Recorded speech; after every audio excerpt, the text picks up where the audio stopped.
Crazy. You're crazy. See how easy it is? I bet you didn't know, did you? Most people don't. You just pull a trigger and somebody dies. And they don't come back no more. He was a very intense guy. And he was a guy who had a very intense operating style. What are you doing this for, Tony? You take a guy like Cassell out in the weeds and unload a gun at him. Why? I'm gonna rattle him. I'm gonna rattle him good. What does it get you? I'll tell you what it's gonna get me. I'm gonna keep pushing him till I get his brain so scrambled that he makes that one big mistake. And then I'm gonna be there. And I'm gonna nail him, Billy. I'm gonna nail him because he's bad. Hey! You pigs looking for us? They're young, they're tough, they work together. Starsky and Hutch. In 1975, Starsky and Hutch became television's first pinup cops. They were hip and handsome, and they brought the decade's youth and attitude to law enforcement.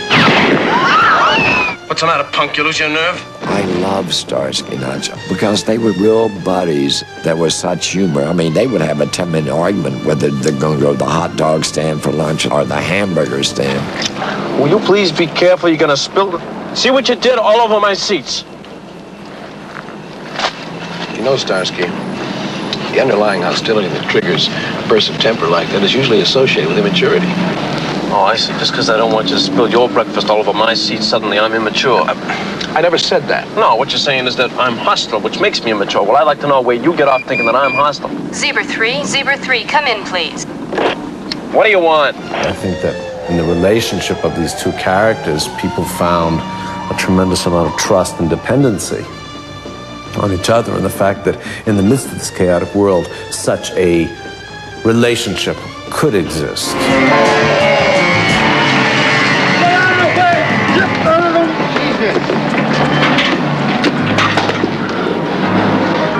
I thought you were dead. Not all 70s cops looked like rock stars. I was proud to be one crime fighter who relied on brain over brawn in pursuit of some of television's most cunning bad guys. Believe me, I know just how you feel. Dubrowski, I don't even know how I feel.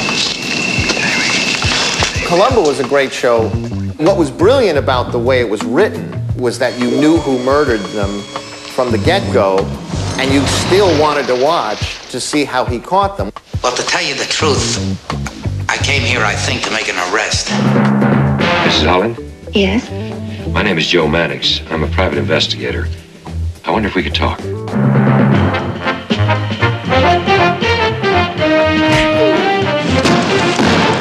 The private investigators of 70s television stood in stark contrast to their no-nonsense police counterpart. They were reluctant heroes whose talent for solving crime was often rooted in their quirky personalities and unconventional methods.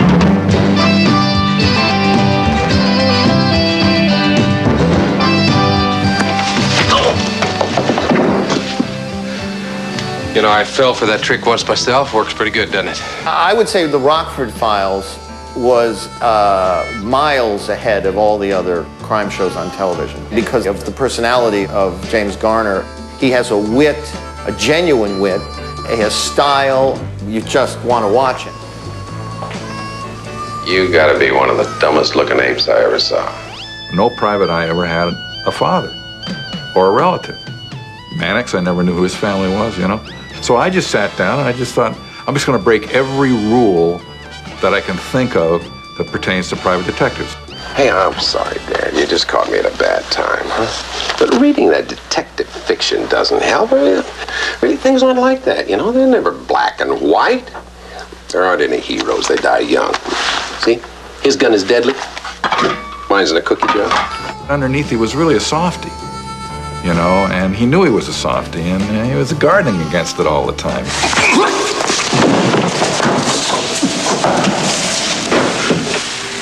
Well, now hold it a minute, huh?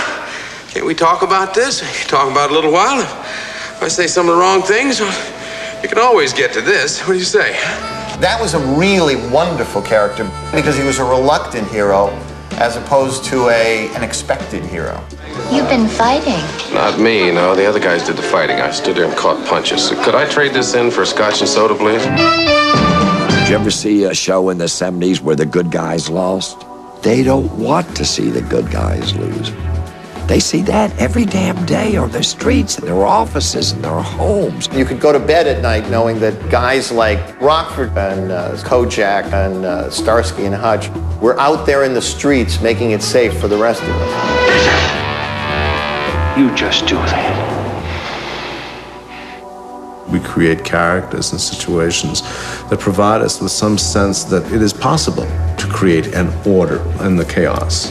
And that is our world of police drama.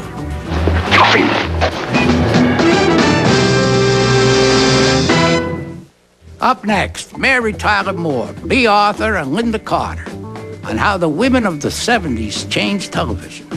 Don't go away. The 70s will continue in a moment here on ABC.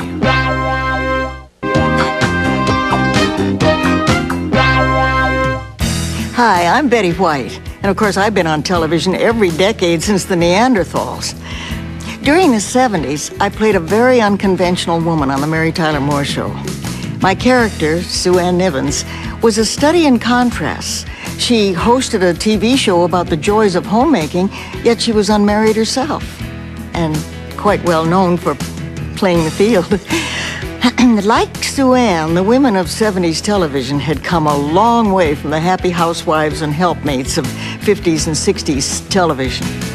From Mary Richards to Maude, new characters and shows reflected the explosion of the women's movement and the changing demographics of the workplace. Suddenly, women on television emerged as bold, outspoken, and independent.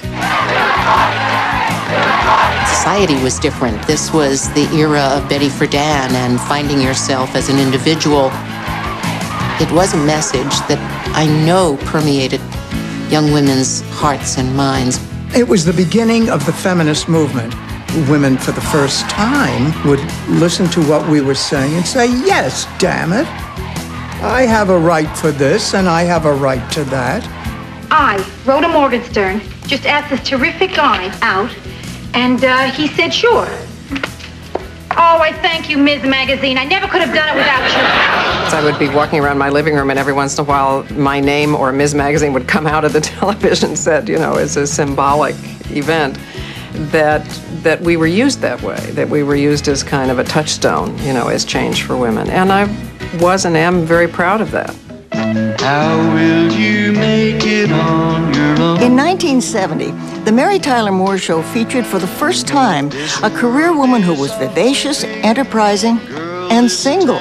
Hello, dear. I hope I'm not disturbing you. I was in bed. Oh, good. Then you're alone. Breaking TV tradition, Mary Richards faced the world without the conventions of husband, home, and family. Mary Richards really did reflect what was going on, a kind of independence, belief in oneself, even through the darkness of insecurity. I know I shouldn't care what people think, but I do. I can't help it. That's the way I am. I wash my hair before I go to the hairdresser. If somebody's stomach rumbles, I'm terrified that people will think it's mine. Once I went into a bookstore to buy a copy of What You Always Wanted to Know About Sex But Were Afraid to Ask. I was afraid to ask for the book. She was an innocent and pure person, and she stood up for herself. What religion are you?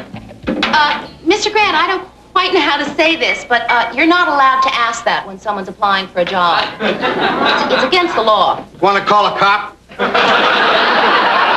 No. Good. Would you think I was violating your civil rights if I asked if you're married? Presbyterian. It was fractious for him to be saying, you know, what is your status? How old are you? None of those things were his business. Look, miss, would you try answering the questions as I ask them? Yes, Mr. Grant, I will, but it does seem that you've been asking a lot of very personal questions that don't have a thing to do with my qualifications for this job. You know what? You got spunk. Well, I hate spunk.